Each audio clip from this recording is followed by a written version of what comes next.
Hello tout le monde, aujourd'hui on se retrouve pour un nouveau haul, encore, mais cette fois-ci beauté, parce que si vous n'avez pas vu le précédent qui était plutôt axé mode et accessoires, il sera en barre d'infos. Là aujourd'hui j'avais envie de vous montrer mes petits derniers achats à beauté, sachant que je me suis carrément lâchée en rouge à lèvres liquide. Ça a été vraiment mon truc du moment, j'en ai mais bien plus que je n'en ai besoin, sachant que j'ai aussi acheté les rouges à lèvres Kylie entre temps, Kylie Cosmetics, et j'ai fait une vidéo dédiée, donc du coup je les inclus pas dans cette vidéo. Pareil, si vous voulez la voir, elle sera en barre d'infos. Je vais commencer avec une commande Sephora US que j'ai passée il y a quelques temps maintenant, sachant que tout ce que je vous montre de toute façon ça s'est pas fait en un seul jour. Loin loin de là, c'est vraiment un haul collectif on va dire. Donc comme d'habitude j'ai utilisé Shipito pour me faire livrer le colis, et j'ai utilisé la fonction de commande assistée parce que désormais sur Sephora US en tout cas ils reconnaissent pas les cartes européennes, ils acceptent plus. Donc du coup j'utilise ça maintenant, c'est la deuxième fois que je le fais et ma foi ça marche plutôt pas mal. Donc voilà, sachant que je voulais des teintes que je trouvais vraiment nulle part ailleurs. Donc c'est chose faite, je commence avec des rouges à lèvres liquides, vous allez voir il y en a une ribambelle. Tout d'abord de chez Stila, parce que Stila donc sont les Stay All Day, que vous connaissez peut-être sûrement. Ils ont déjà plein de couleurs mais ils en ont sorti deux nouvelles qui sont vraiment ravissantes, dont ces trois qui m'ont particulièrement craqué. Ils ont refait également légèrement leur packaging parce qu'il n'était pas comme ça avant. Donc la première couleur c'est Caramello, et Caramello c'est un nude en fait qui est plutôt beige. Mais légèrement plus foncé que ce que vous voyez dans le tube. Dans un autre registre il y a la teinte Rico. Donc Rico c'est ce lit de vin, donc ce bordeaux mais pas très vif en fait, il n'est pas aussi vif qu'on pourrait le croire. Il a de légers sous-tons marronnés, ce qui fait qu'il le rend assez unique entre guillemets. C'est une couleur que je n'ai nulle part ailleurs. Et mon petit coup de cœur personnel, c'est la teinte Bassi ou Bachi, je sais pas comment on le prononce. Et c'est ce mauve, c'est un pur mauve. Je ne possède aucune couleur similaire de près ou de loin à celle-ci. Au début j'avais un petit peu peur que ça ne convienne pas du tout à ma carnation, que ça efface un petit peu les lèvres, je sais pas, que ça fasse bizarre en tout cas, alors que pas du tout. Une fois qu'il est sec, la couleur est super jolie, très originale, et sachez que ces couleurs là et ces produits là sont dispo sur fil unique également si vous voulez pas commander à l'étranger, ce que je comprends totalement. Sauf que moi quand j'ai voulu commander elles étaient en rupture de stock, j'ai une belle teinte. Donc voilà, à mon avis ça part comme des petits pains. Mais si vous attendez un petit peu et si vous êtes plus patiente que moi, vous les aurez sur fil unique. Donc voilà, pour la petite info beauté. Toujours chez Sephora US, je me suis pris deux nouvelles teintes d'Anastasia Beverly Hills. Et ça va terminer. Donc ça fait partie de leur ancienne teinte, mais je les voulais depuis au moins 4 mois.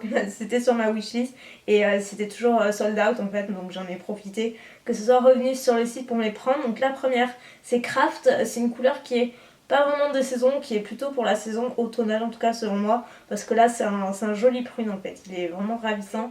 Et par contre une couleur qui est carrément de saison pour le printemps-été, je trouve que c'est de la bombe, c'est la couleur Carina et c'est ce framboise légèrement corail, c'est une couleur hyper vibrante, très pigmentée, super colorée, hyper fun, hyper pop. Sur un bronzage ça doit être terrible, enfin j'ai trop hâte de pouvoir le porter. Chez Kat Von D je me suis pris une nouvelle teinte également de leur rouge à lèvres liquide toujours, c'est le dernier de chez Sephora, c'est la couleur Noble. Et Noble en fait je m'attendais pas vraiment à ça, même si j'avais vu les swatchs. C'est une couleur pêche, extrêmement pastel, donc très claire, qui tire vers le orangé.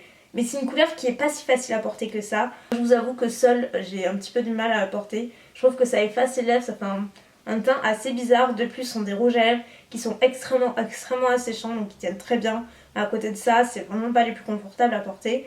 Mais la couleur, je pense que mixée à une autre teinte un petit peu plus beige, ça pourrait un petit peu contrebalancer l'effet un peu trop pastel et dans ce cas-là le rendre plus portable. Chez Anastasia, j'ai voulu essayer la nouveauté sourcil qui est le Brow Definer, qui est composé donc d'un petit goupillon d'un côté et de la partie crayon mais biseauté cette fois-ci, pas comme le Bowies qui est là vraiment une partie biseautée de l'autre. J'ai opté pour la teinte Medium Brown puisqu'il n'y a plus la brunette, donc j'ai pris celle-ci et ma foi ça va pas trop mal.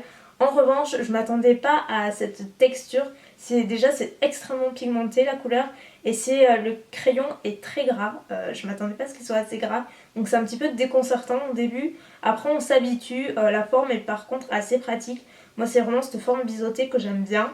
Après je suis pas certaine que ce soit mon crayon à sourcils préféré. Et dernier produit chez Sephora, c'est cette petite palette Tarte qui est une palette Day Later que je voulais aussi tester, sachant que j'avais jamais testé en tout cas des highlighters Tarte donc qui sont présentés dans cette jolie palette dorée. Donc il y en a 3 entre guillemets, sachant que celui du milieu je vois pas trop l'intérêt parce qu'il est complètement mat. Vous avez 2 highlighters, donc celui-ci il est davantage rosé alors que celui-ci est plutôt champagne doré. Moi j'utilise celui-ci, d'ailleurs je l'ai aujourd'hui mixé aux deux. Et ce produit là c'est un petit peu comme le crayon Anastasia. Je suis assez mitigée, je m'attendais pas vraiment à ça, je sais pas trop quoi en penser. Je sais pas si je l'aime ou si je l'aime sans plus. Je sais pas, ils sont pas si pigmentés en fait. Celle-ci est pas si pigmentée que ça, on peut vraiment pas se louper. Alors que celle-ci est remplie de paillettes et enfin je la trouve pas super agréable à utiliser. Du coup je mixe les deux, ça va à peu près.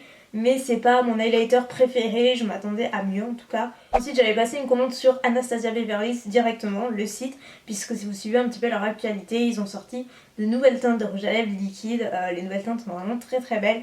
Et moi j'ai craqué sur ces 5 en particulier, que je trouve ravissantes, qui je pense se ressemblent de loin, même de près, hein, je vous rassure.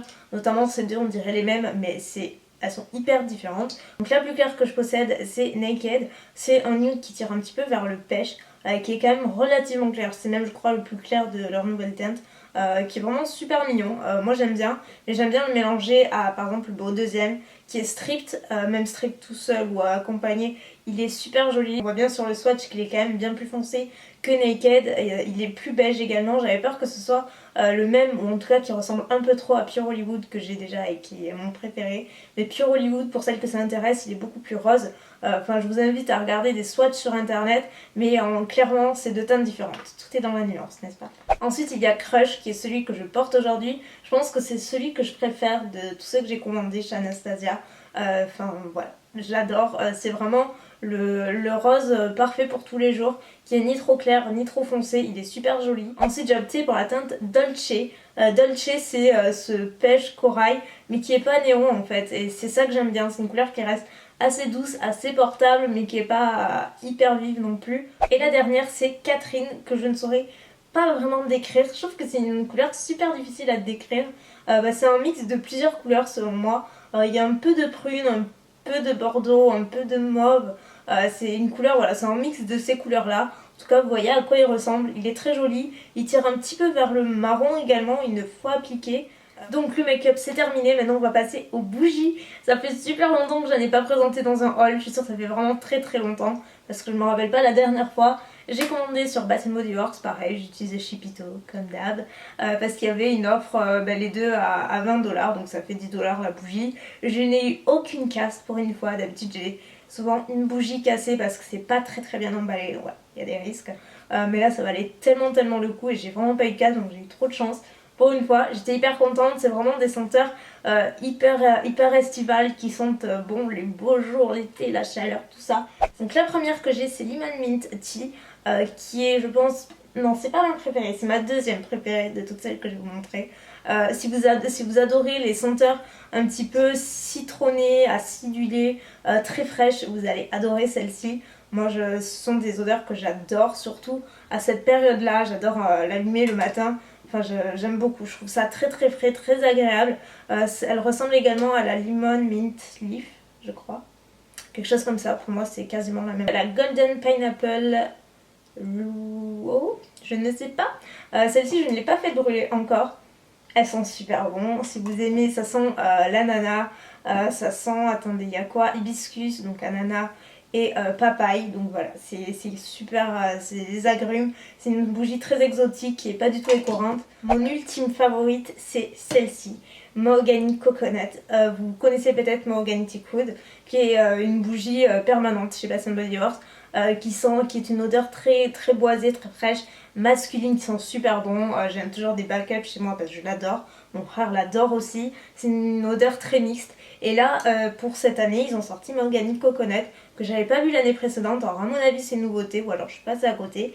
Du coup j'étais super intriguée parce qu'on retrouve vraiment l'odeur de Mahogany Teak Wood, qui est cette odeur boisée, et en même temps cette odeur hyper exotique et chaude de la noix de coco que j'adore. Le combo est juste à tomber par terre, mais vraiment je regrette de ne pas en avoir acheté plus, mais du coup je pense que je vais me faire un petit stock parce que cette bougie là c'est juste une tuerie. D'ailleurs c'est celle que j'ai le plus brûlée, mais je me l'économise. Une autre bougie aux notes exotiques c'est la Waikiki Beach Coconut, pareil si vous aimez la noix de coco, tout ça. Vous allez adorer celle-ci. Pareil, il y a des petites notes un petit peu boisées qui sont super agréables. Et enfin celle-ci qui ressort chaque année, on pourrait presque dire qu'elle est en permanente, c'est Watermelon Lemonade. Donc là, forcément, ça sent comme son nom l'indique, c'est pastèque et citron, ça sent super bon. Chaque année, je me l'achète celle-ci, le packaging change d'une année à l'autre, mais c'est toujours la même fragrance, c'est toujours les mêmes notes. Elle sent super bon, c'est une odeur vraiment girly, mais qui est pas du tout écœurante ou quoi que ce soit. Et enfin, pour terminer, j'avais passé commande là il y a pas très longtemps sur Veink pour avant tout, c'était vraiment mon truc ultime, c'était me faire un backup de la Mahogany Coconut, donc de Bath Body Works, puisqu'ils l'ont reçu sur le site. Et donc j'ai passé commande, je me suis rajouté d'autres trucs bien entendu, tant qu'à faire. Et quand j'ai reçu, en fait c'était pas la Mahogany Coconut, c'était la Waikiki machin, la Beach Coconut. En fait je sais pas pourquoi, j'ai dû tellement me dépêcher que j'ai pas fait gaffe et je me suis trompée. Donc du coup j'ai pris celle-ci au lieu de l'autre. Donc bah c'est pas grave, de toute façon celle-ci je l'aime bien. Mais je pense que je la reprendrai quand même parce que l'autre elle va pas me faire tout l'été, c'est pas possible, je l'aime trop quoi. J'avais également voulu tester la Pure White Cotton, donc toujours de chez Bath Body Works, qui se présente comme ceci, qui est très jolie. Celle-ci je pense que c'est celle que je préfère le moins de toutes celles que j'ai prises parce que il y a pas mal de notes florales qui sont finalement en tête. Et c'est pas ce à quoi je m'attendais. Et pour terminer dans les bougies, je m'étais pris également des petites votives de Yankee Candle pour mettre dans le petit truc que vous voyez à bougie que j'ai acheté chez Maison du Monde il y a un moment maintenant. Du coup je m'étais pris Clean Cotton qui est ma préférée chez Yankee Candle, vraiment tout confondu. Si vous aimez les odeurs de propre, de linge frais, etc. c'est ma référence absolue. Exactement dans la même lignée il y a Fluffy Towel qui fait voilà, qui sent un petit peu pareil mais un petit peu moins fort. Wet Raspberry que j'adore, que je connaissais pas et qui sent super bon, de la framboise en fait, mais c'est une odeur un petit peu plus gourmande. Que j'aime beaucoup, donc je sais pas si elle va sentir autant une fois brûlée, mais je sais que Clean Cotton c'est une bombe. Et enfin dans les basiques, je m'étais repris un spray d'intérieur en fait, toujours de chez Bath Body Works, cette fois-ci Watermelon Lemonade. C'est un spray qui est hyper concentré, donc du coup il suffit juste d'un pchit pour avoir de suite la pièce parfumée. Par exemple si vous avez des invités, enfin peu importe, que vous n'avez pas le temps de faire brûler une bougie ou vous voulez que ça sente bon, un pchit et pouf, c'est magique. Et voilà, et Watermelon Lemonade, c'est exactement la même odeur que la bougie. Et enfin le dernier pour clôturer ce haul, mais qui fait partie de mes essentiels, mes basiques. Voilà, c'est pas la première fois que vous le voyez. Je me suis juste repris le 3 minutes Miracle Most de chez Aussi, qui est un masque en fait qui agit en 3 minutes sur les cheveux et que j'ai, je crois, pareil, je compte le nombre de fois où je l'ai acheté. Il coûte pas cher et c'est vraiment un des meilleurs masques qui agit vraiment en un temps record. Donc voilà, pour les impatientes, quand vous n'avez pas le temps, c'est juste un must. Voilà, j'ai enfin terminé, j'ai l'impression que ça fait 1 heure que je parle. Alors que j'espère que non, hein. Sur ce, bah écoutez, je vais vous laisser. J'espère que la vidéo d'aujourd'hui vous aura plu. Je vous remercie également pour tous vos retours sur ma précédente vidéo. Ça m'a fait hyper plaisir qu'elle vous plaise et voilà, et de voir tous vos petits commentaires. C'était trop chou, donc voilà, merci beaucoup. Je vous aime très fort et je vous dis à très bientôt pour une nouvelle vidéo. Bye.